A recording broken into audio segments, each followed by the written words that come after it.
স্ত্রী 125-এর মেনটেন্যান্সের কেস করে দিয়েছে, স্বামী এখন এলাকায় থাকে না, অন্য কোথাও কাজ করে কিংবা সে অন্য কারোর সাথে বিয়ে করে নেয়, এরকম কিছু ঘটনা ঘটেছে।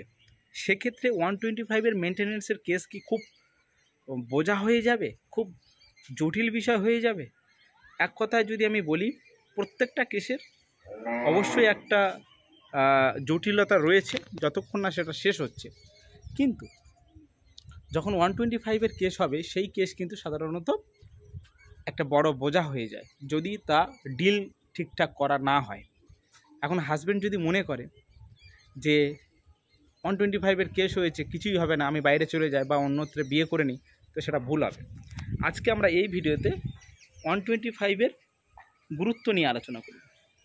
এখন স্বামী স্ত্রী অশান্তি হলে কি হয়, অনেক সময় দেখা গেছে স্ত্রী বাপের বাড়ি চলে যায়, গিয়ে সঙ্গে সঙ্গে স্বামীর পুরো পরিবারের বিরুদ্ধে 498-এর ইয়ে সেকশানের কেস করে দেয়। যেই 498-এর ইয়ে সেকশানের কেস করে দিচ্ছে, তখন স্বামীর পরিবারের নোটিশ আসছে এবং নোটিশ এলে স্বামীর পরিবার কি করছে, তারা কোর্টে গিয়ে জামিন নিচ্ছে। নেয়ার পর অনেক সময় কি হয়, কোনো স্ত্রী যখন স্বামীর বিরুদ্ধে কেস করে, অধিকাংশ সময় মিটে যায়, কারণ আমরা জানি 498 ইয়ে সেকশানের কেস অনেক সময় কম্প্রোমাইজ হয়ে যায়, কিন্তু আবার অনেক সময় কম্প্রোমাইজ হয় না। সেক্ষেত্রে কি হবে, সেক্ষেত্রে স্বামী মনে করে যে এ ফিরবে না, মানে সে 2-3টে অপশান রাখে। এক হচ্ছে সে বাড়িতে থাকে, 2 হচ্ছে সে বাড়ি আশপাশে কাজ করে বা রাজ্যের বাইরে চলে যায় বা রাজ্যের মধ্যে থাকে বা দেশের বাইরেও চলে যেতে পারে, 3 হচ্ছে সে অন্যত্র সম্পর্ক করারও চিন্তাভাবনা করে, মানে বিয়ে থাও। তো এগুলোর মধ্যে যদি ঘটে, তাহলে আমার কাছে কথা হচ্ছে, সেই হাজব্যান্ড সে কি সুরক্ষিত? মানে এখন তো 498 ইয়ে সেকশানের কেস করে তো ওয়াইফ চুপচাপ বসে থাকবে না, সে কি করবে? সে মেনটেন্যান্সের মামলা অবশ্যই করবে, খোরপোশের মামলা অবশ্যই করবে। তো সেই খোরপোশের মামলা অবশ্যই ডিল করতে হবে হাজব্যান্ডকে। এখন অন্যান্য কেস যেমন চত্থাপড় মারা যে ব্যাপারগুলো একটা কেস হয়, পাড়ায় গণ্ডগোল হলো একটা কেস হয়, কোথাও দেখা যাচ্ছে 107 হচ্ছে, কোথাও প্রপার্টি নিয়ে কোনো গণ্ডগোল হচ্ছে, কোথাও লাথালাতি মারামারি হয়ে গেল, সেক্ষেত্রে যেসব কেসগুলো হয় সেগুলো কিন্তু 125-এর থেকে অল্প সিরিয়াস। 125 তুলনামূলকভাবে ওই সব কেসের থেকে অনেক হাই সিরিয়াস। সুতরাং 125 কেস অবশ্যই ডিল করতেই হবে, অবশ্যই থাকতেই হবে।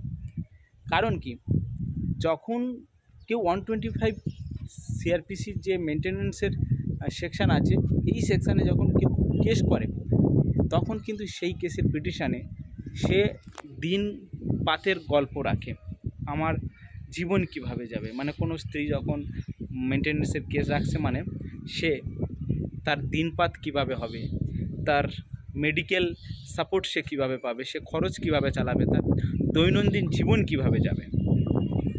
তো সেই পিটিশন যখন কোর্টে হয় এবং যখন বিচারপতির সামনে সে যখন মানে কেঁদে কেঁদে চোখের জল ফেলে বলবে যে আমার দিন কাটছে না, আমার এই সমস্যা, আমার এই রোগ আছে, আমার হাজব্যান্ড আমাকে দেখে না, সে অন্যত্র গিয়ে বিয়ে করেছে, বা সে সমর্থ, সে তার আর্থিক অনেক রয়েছে, সে প্রচুর অত্যাচার করে আমাকে দাঁড়িয়ে দিয়েছে, এমন একটা সিচুয়েশন কোর্টের মধ্যে যদি সেটা সত্যি ঘটনা হয়, তাহলে সে তো অবশ্যই বলবে, এবং সত্যি ঘটনা বললে অবশ্যই সে মেনটেন্যান্স পাক, কোনো অসুবিধা নেই। কিন্তু অধিকাংশ সময় মেনটেন্যান্সের এমন মামলা হচ্ছে যেগুলো অনেক সময় ফেক হচ্ছে। তো সে কি করবে, সেই জায়গাটা সুন্দর করে একটা সিন ক্রিয়েট করবে যে মেনটেন্যান্সের টাকাটা পাওয়ার জন্য।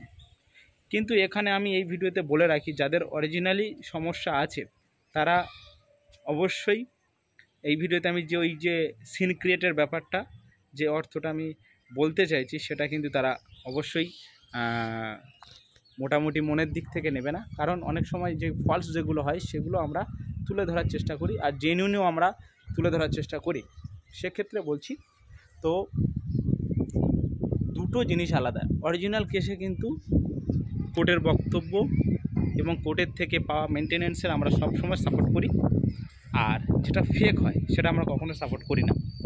তো এখানে ধরো আমি ফেকের কথা বলছি, সে কোর্টে গিয়ে খুব সুন্দর করে সিন ক্রিয়েট করে কান্নাকাটি করে সাহেব দেখলো, মানে বিচারপতি দেখলো, আরে এ তো খুব সমস্যায় আছে, আরে খেতে পাচ্ছে না, এর মেডিকেল এই অসুবিধা তাই অসুবিধা, বাচ্চা ছোট বাচ্চা এই অবস্থা ছেড়ে দিয়েছে, ঠিক আছে ওকে জব্দ করছি বলে একটা সুন্দর একটা অর্ডার করে দিল, এবং সেই অর্ডার পুলিশ এক্সিকিউট করবে, এবং পুলিশ সবসময় কিন্তু ওকে ট্রেস করবে, ওর ফ্যামিলি থেকে শুরু করে সবাইকে, কারণ পুলিশের জ্বালা যন্ত্রণা সহ্য করতে হবে ওকে।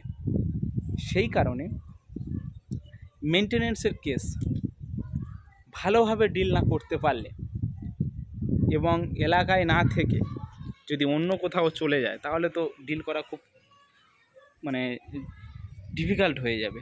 যদি সে বাইরে কাজ করতে যায়, স্টেটের বাইরে হোক ডিস্ট্রিক্টের বাইরে হোক, তো সেখান থেকে কাজ ছেড়ে আসা, যদি সে কেসটাকে অবহেলা করে তাহলে কিন্তু খুব সমস্যার জায়গা দাঁড়াবে, কারণ মেনটেন্যান্স অবশ্যই শুরু হয়ে যাবে, মেনটেন্যান্স ওকে দিতেই হবে, কারণ সংবিধানে বলা আছে যে স্বামী স্ত্রী যদি সে স্বামী স্ত্রী কেন, ভারতবর্ষের যে কোনো প্রান্তে যে কোনো মানুষ সবাই সাহায্য করবে তাকে যে কোনো না যে কোনো কারণে, সে যেন খালি পেটে না থাকে। তা এখানে তো আরও ইম্পর্টেন্ট বিষয় হচ্ছে তারা স্বামী স্ত্রী, তাহলে সেই ভরণ পোষণের দায়িত্ব স্বামী যদি নিয়ে থাকে তাহলে কেন দেবে না, সেটা কিন্তু কোর্ট দেখবে সংবিধানকে মাথায় রেখে। সেই কারণে বলছি যে কেস হালকাভাবে নেওয়া যাবে না, সে মেনটেন্যান্স হোক বা অন্য কেস হোক, কিন্তু মেনটেন্যান্সের দিক থেকে কেসটাকে কেসের মতো দেখতে হবে, অবহেলা করা যাবে না। যে 498 এ কেস করে দিয়েছে, আমি তো জামিন নিয়ে নিয়েছি, আর 125 কিছুই হবে না, এরকম ভাবলে কিন্তু ভুল হবে।